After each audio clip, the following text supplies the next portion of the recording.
Hi everyone, welcome to my channel edutech KG2PG. Last వీడియోలో Azeem Premji foundation నుంచి Azeem Premji scholarship గురించి తెలుసుకున్నాం. ఈ వీడియోలో మరొక కొత్త స్కాలర్షిప్ గురించి తెలుసుకుందాం.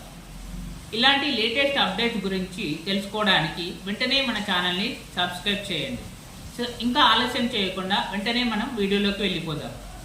ఈ స్కాలర్షిప్ ఏంటి, అసలు ఎవరు ప్రొవైడ్ చేస్తున్నారు, లాస్ట్ డేట్ ఎప్పటి వరకు ఉంది, ఈ స్కాలర్షిప్ అప్లై చేసుకోవడానికి కావాల్సిన డాక్యుమెంట్స్ ఏంటో మనం ఈ వీడియోలో తెలుసుకుందాం. ఈ స్కాలర్షిప్ని మనకు HDFC బ్యాంక్ వాళ్ళు ప్రొవైడ్ చేస్తున్నారు. పరివర్తన్ ECSS ప్రోగ్రామ్ 2026-27 అకాడమిక్ ఇయర్కి గాను HDFC బ్యాంక్ వాళ్ళు అయితే స్కాలర్షిప్ని ప్రొవైడ్ చేస్తున్నారు. అసలు ఈ స్కాలర్షిప్ అనేది ఎవరికి ఎలిజిబుల్ ఇప్పుడు చూద్దాం. ఈ స్కాలర్షిప్ అప్లై చేసుకోవడానికి 1వ తరగతి చదువుతున్న విద్యార్థుల నుండి PG చదువుతున్న విద్యార్థుల వరకు ఈ స్కాలర్షిప్ని అప్లై చేసుకోవచ్చు. ఓన్లీ గర్ల్సే కాకుండా బాయ్స్ కూడా ఈ స్కాలర్షిప్ని అప్లై చేసుకోవచ్చు. Both male and female both ఈ స్కాలర్షిప్కి ఎలిజిబుల్. అలాగే ఈ స్కాలర్షిప్లో 15,000 నుంచి 75,000 వరకు స్కాలర్షిప్ని పొందవచ్చు. అయితే ఈ స్కాలర్షిప్ని పొందడానికి మనం ఏం చేయాలి, ఏ విధంగా అప్లై చేసుకోవాలో ఇప్పుడు చూద్దాం.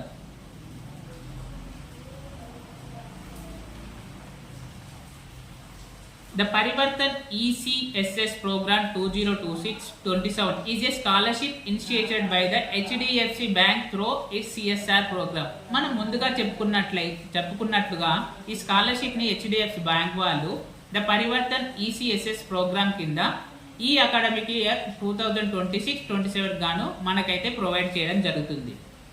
The opportunity is open to school students from class 1 to 12 as well as those pursuing diploma, ITI, polytechnic, UG and PG, both general and professional courses. ఎవరైతే 1వ తరగతి నుంచి 12వ తరగతి చదువుతున్న విద్యార్థులకు, అలాగే డిప్లొమా కంప్లీట్ చేస్తున్న విద్యార్థులకు, ITI, పాలిటెక్నిక్, అలాగే UG మరియు PG చదువుతున్న విద్యార్థులు కూడా ఈ స్కాలర్షిప్ని అప్లై చేసుకోవచ్చు. సో ఈ స్కాలర్షిప్ని అప్లై చేసుకోవడానికి మనకు ఏ ఎలిజిబిలిటీ క్రైటీరియా కావాలో మనం ఇప్పుడు తెలుసుకుందాం.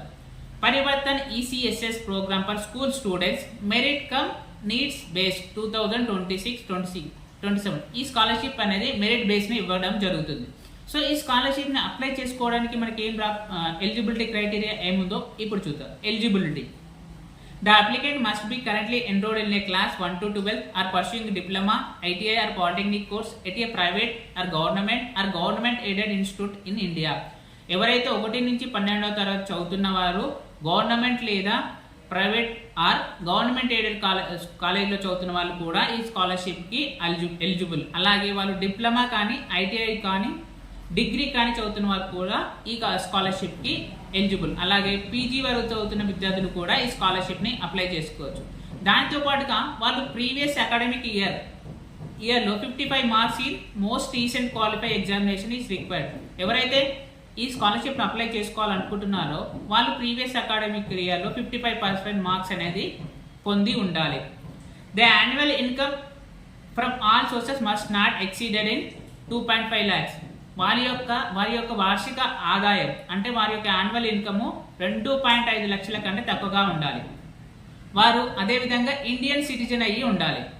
Preferences will given to the applicant who have experienced a personal or family crisis in the past 3 years that has significantly impaired their ability to bear the cost of education and placed them at risk of dropping out. మొదటగా వీళ్ళకి ఎవరికి preference ఇస్తారంటే ఎవరైతే చదువుకోవడానికి ఇబ్బంది పడుతున్నారో, వాళ్ళ family background చాలా వీక్గా ఉండి ఫైనాన్షియల్గా సపోర్ట్ లేకుండా ఉన్నారో వాళ్ళకి మాత్రం ఫస్ట్ ప్రిఫరెన్స్ ఇవ్వడం జరుగుతుంది. ఇక్కడ నోట్ చూసినైతే for diploma applicants only students who have enrol after completing class 12 are eligible to apply. ఎవరైతే డిప్లొమా వాళ్ళు అప్లై చేసుకున్న ఉంటారో వాళ్ళు 12th అయితే కంప్లీట్ చేసిన వాళ్ళు మాత్రమే డిప్లొమా స్టూడెంట్స్ వాళ్ళు ఎలిజిబుల్ అని చెప్పారు. సో ఈ స్కాలర్షిప్ వల్ల బెనిఫిట్స్ ఏంటో ఇప్పుడు చూద్దాం. Benefits: selected student will receive benefit as mention below. ఎవరైతే సెలెక్ట్ అవుతారో ఈ స్కాలర్షిప్కి వారికి 1 నుండి 6వ తరగతి చదువుతున్న విద్యార్థులకు 15,000 స్కాలర్షిప్ రావడం జరుగుతుంది. For the classes 7 to 12 diploma, ITI and polytechnic వాళ్ళకి ఎవరైతే 7th నుంచి 12th డిప్లొమా లేదా ఐటీఐ పాలిటెక్ చదువుతున్న విద్యార్థులకు 18,000 స్కాలర్షిప్గా ఇవ్వడం జరుగుతుంది. యూజీ పీజీ చదువుతున్న విద్యార్థుల కోసం 18,000 కంటే ఎక్కువ స్కాలర్షిప్ ఇవ్వడం జరుగుతుంది. దాన్ని ఇక్కడ మనకు అయితే మెన్షన్ చేయలేదు. సో ఈ స్కాలర్షిప్ మనము ఎవరు ఎలిజిబుల్లో చూసాము, బెనిఫిట్స్ ఏంటో చూసాము, దానికి కావాల్సిన డాక్యుమెంట్స్ ఏంటో ఇప్పుడు చూద్దాం. డాక్యుమెంట్ అనేది ఏం కావాలి ఈ స్కాలర్షిప్ని అప్లై చేసుకోవడానికి? రీసెంట్ పాస్పోర్ట్ సైజ్ ఫోటోగ్రాఫ్, మీ యొక్క పాస్పోర్ట్ సైజ్ ఫోటోగ్రాఫ్ అనేది రీసెంట్గా దిగింది కావాలి. దాంతో పాటుగా ప్రీవియస్ ఇయర్ మార్క్ షీట్, మీ లాస్ట్ ఇయర్ యొక్క మార్క్ షీట్ అనేది మనకు కావాలి. Government issued identity proof of the applicant, మీ యొక్క ఆధార్ కార్డ్ కూడా డాక్యుమెంట్ అనేది ఈ స్కాలర్షిప్ అప్లై చేసుకోవడానికి కావాలి. Current year admission proof for 2026-27, అంటే ఈ ఇయర్ చదువుతున్నటువంటి స్కూల్ లేదా కాలేజ్లో బోనఫైడ్ లేదా ఫీజ్ రిసిప్ట్ లేదా అడ్మిషన్ లెటర్ కానీ ఇన్స్టిట్యూషన్ ఐడి ఏదో ఒకటి ఈ ఇయర్లో ఎక్కడ చదువుతున్నారో ఆ స్కూల్ కానీ కాలేజీకి సంబంధించిన బోనఫైడ్ కానీ ఐడి కార్డ్ లేదా ఫీజు రిసిప్ట్ అనేది కూడా మనకి కావాలి. దాంతో పాటుగా బ్యాంక్ అకౌంట్ డీటెయిల్స్ కాపీ కూడా మనకు కావాలి. పాస్బుక్ యొక్క ఫ్రంట్ పేజ్ అనేది మనకు అవసరం ఉంటుంది. ఎందుకంటే మనకు అమౌంట్ అనేది మనమైతే ఏదైతే బ్యాంక్ డీటెయిల్స్ ఇస్తామో ఆ బ్యాంక్ డీటెయిల్స్లోనే డైరెక్ట్గా క్రెడిట్ అవుతుంది. సో ఇక్కడ చాలా మంది డౌట్ ఉంది, ఓన్లీ బ్యాంక్ అకౌంట్ ఇది స్టూడెంట్ ఇవ్వాలా లేదా పేరెంట్స్ కూడా ఇవ్వచ్చా? దానికోసం మనకి ఇక్కడ స్పెసిఫిక్గా మెన్షన్ చేశారు. Copy of the passbook or cancel cheque in the applicant's or the parents' name. ఇక్కడ అప్లికెంట్స్ కానీ ఇవ్వచ్చు లేదా వాళ్ళ పేరెంట్స్ నేమ్తో ఉన్న వాళ్ళకు కూడా ఇవ్వచ్చు అని క్లియర్గా మెన్షన్ చేశారు. Income proof any one of the following, income proof కూడా మీరు సబ్మిట్ చేయాల్సి ఉంటుంది. ఎవరు 2.5 lakhs బిలో ఉండేటట్టుగా ఇన్కమ్ ప్రూఫ్ని తెచ్చుకొని తహసీల్దార్లో మీ సేవలో అప్లై చేసుకొని ఉన్న ఇన్కమ్ ప్రూఫ్ ఉంటుందిగా ఆ సర్టిఫికేట్ని కూడా మనం ఇక్కడ అప్లోడ్ చేయాల్సి ఉంటుంది. దాంతో పాటుగా ఇఫ్ ఏమైనా అప్లికేబుల్ అయితే proof of family or personal crisis, మనం ముందుగా చెప్పుకున్నట్టయితే మీ యొక్క ఫ్యామిలీ బాగా వీక్గా ఉండి ఫైనాన్షియల్గా సపోర్ట్ లేకుండా ప్రాబ్లంలో చదువుకోవడానికి ప్రాబ్లంగా ఉన్నట్లయితే వారి కోసం స్పెషల్గా ఈ డాక్యుమెంట్ అనేది ఇవ్వవలసి ఉంటుంది. ఇఫ్ అప్లికేబుల్ అని చెప్పారు. ఆ డాక్యుమెంట్స్ ఏంటో కూడా మనకి ఇక్కడ మెన్షన్ చేయాలి. Document accepted as crisis proof include death certificate for loss of an earning family member, మీ ఫ్యామిలీలో ఎవరైనా చనిపోయిన వారు ఉంటే వాళ్ళ యొక్క డెత్ సర్టిఫికేట్ అనేది ఇవ్వాలి. వాళ్ళు మీకు ఫ్యామిలీకి ఇన్కమ్ సోర్స్ అయ్యే వాళ్ళు ఉంటే మాత్రమే ఆ డెత్ సర్టిఫికేట్ ఇవ్వాలి. Official employee letter for jobless, మీ ఫ్యామిలీలో ఎర్నింగ్ పొజిషన్లో ఉన్నవారు జాబ్ లేకుండా ఉంటే వారి యొక్క డాక్యుమెంట్స్ కూడా ఇక్కడ సబ్మిట్ చేయొచ్చు. ఎలా క్రైసిస్ అనే ప్లేసెస్లో. Notarised affidavit from a notary public for self employment failure, medical report prescription family for certified doctor, మీ ఫ్యామిలీలో ఎవరికైనా అనారోగ్యంతో జబ్బుతో బాధపడుతున్న వాళ్ళు ఉంటే వారి యొక్క ఇల్నెస్ సంబంధించిన మెడికల్ ఎమర్జెన్సీ సర్టిఫికేట్ ఉంటుంది. సో వాళ్ళు ఎర్నింగ్ పొజిషన్లో ఉండరు కాబట్టి ఆ సర్టిఫికేట్ని యూజ్ చేసుకొని మనం ఇక్కడ అప్లోడ్ చేసుకోవచ్చు. ఈ విధంగా హెచ్డిఎఫ్సి ప్రొవైడ్ చేస్తున్నటువంటి పరివర్తన్ ఈసీఎస్ఎస్ ప్రోగ్రామ్ 2026-27 సంబంధించిన స్కాలర్షిప్ని మనము అప్లై చేసుకోవచ్చు. ఈ అప్లై చేసుకోవడానికి లాస్ట్ డేట్ వచ్చేసి 31 ఆగస్ట్ 2026. అలాగే ఈ స్కాలర్షిప్ కోసం కావాల్సిన డాక్యుమెంట్స్ ఏంటో చూసాము, ఎలా ఎలిజిబిలిటీ క్రైటీరియా చూసాము, ఎలా అప్లై చేసుకోవాలో మనం ఇప్పుడు చూద్దాం. ఈ స్కాలర్షిప్ని అప్లై చేసుకోవడానికి కావాల్సిన లింక్ని మనం వీడియోలో ఇవ్వబడుతుంది. ఆ వీడియోలో లింక్ని క్లిక్ చేయండి మీరు, లేదా ఇలా గూగుల్లో www.buddiesforstudy.com అని ఎంటర్ చేసి హెచ్డిఎఫ్సి బ్యాంక్ పరివర్తన అని కొట్టండి. అలా కొట్ట మీకు ఇలా పేజ్ అనేది ఓపెన్ అవుతుంది.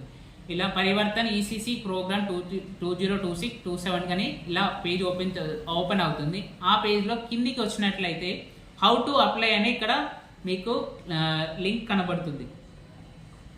వెయిట్, ఇలాగని క్లిక్ వస్తే how can you apply, click on apply now button, login to buddy for study using register ID application form. If you are not registered, sign in Buddy for Study using email, mobile or Google account. If you will register Parivartan ECC 2026-27 application form. ఈ విధంగా కిందికి వచ్చిన తర్వాత ఇక్కడ apply now అనే button click చేయండి. ఇలా apply now button click చేస్తే మీకు అప్లికేషన్ చేయడానికి వేరే పేజీలోకి తీసుకెళ్తుంది. సో ఇలా ఓపెన్ అవుతుంది. మీరు ఇప్పటివరకు రిజిస్ట్రేషన్ చేయలేదు కాబట్టి ఇక్కడ మీ మొబైల్ నెంబర్ పాస్వర్డ్ ఉండదు. సో దానికోసం మీరు కొత్త రిజిస్ట్రేషన్ చేసుకోవాల్సి ఉంది. ఇక్కడ కింద లాగిన్ బటన్ కింద not at register at create account అని ఉంటుంది. ఈ క్రియేట్ అకౌంట్ని క్లిక్ చేసిన వెంటనే మీ డీటెయిల్స్తో ఒక ఫామ్ అయితే ఎంట్రీ అవుతుంది. ఈ ఫామ్ని ఫిల్ చేసి మీరు అకౌంట్ని క్రియేట్ చేసుకోవచ్చు. వన్స్ ఇక్కడ first name, last name, email ID, mobile number, password అనేది మీరు క్రియేట్ చేసుకుంటారు. వన్స్ ఈ విధంగా మీరు అగ్రి అని ఇలా క్రియేట్ చేసి ఇలా సైన్ అప్ చేస్తే మీకు రిజిస్ట్రేషన్ అవుతుంది. రిజిస్ట్రేషన్ కావాల్సిన యూజర్ నేమ్ అనేది పాస్వర్డ్ ఇక్కడ నుంచి వస్తుంది. వన్స్ రిజిస్ట్రేషన్ పాస్వర్డ్ అని ఇక్కడ వచ్చిన తర్వాత మీరు సేమ్ www.buddy.poststudy.com రిజిస్టర్ ఇది ఉంది కదా, మరొకసారి ఇక్కడ అదే ప్రీవియస్ పేజ్కి వచ్చేసేయండి. వన్స్ అక్కడ వచ్చిన తర్వాత మీరు ఇక్కడ అప్లై నౌ అని క్లిక్ చేస్తే ఇందాక క్రియేట్ చేసుకున్న అకౌంట్లో మీ మొబైల్ నెంబర్, పాస్వర్డ్ ఉంటుంది. ఆ రెండింటిని ఇక్కడ ఎంట్రీ చేసి లాగిన్ అవ్వండి. లాగిన్ అయిన తర్వాత మరొక పేజీ ఓపెన్ అవుతుంది. దానిలో మీ యొక్క పూర్తి డీటెయిల్స్ ఎంట్రీ చేసి కావాల్సిన డాక్యుమెంట్స్ అన్ని అప్లోడ్ చేయండి. ఈ విధంగా మనం హెచ్డిఎఫ్సి బ్యాంక్ ప్రొవైడ్ చేస్తున్నటువంటి పరివర్తన్ ఈసీఎస్ఎస్ ప్రోగ్రామ్ సంబంధించి 2026-27 సంబంధించిన స్కాలర్షిప్ని అయితే మనం కంప్లీట్గా చేసుకోవచ్చు. సో ఇలాంటి మరిన్ని అప్డేట్ కోసం మన ఛానల్ని సబ్స్క్రైబ్ చేయండి. మన ఛానల్ నేమ్ వచ్చేసి EduTech KG2PG. Thank you for watching my video. Thank you.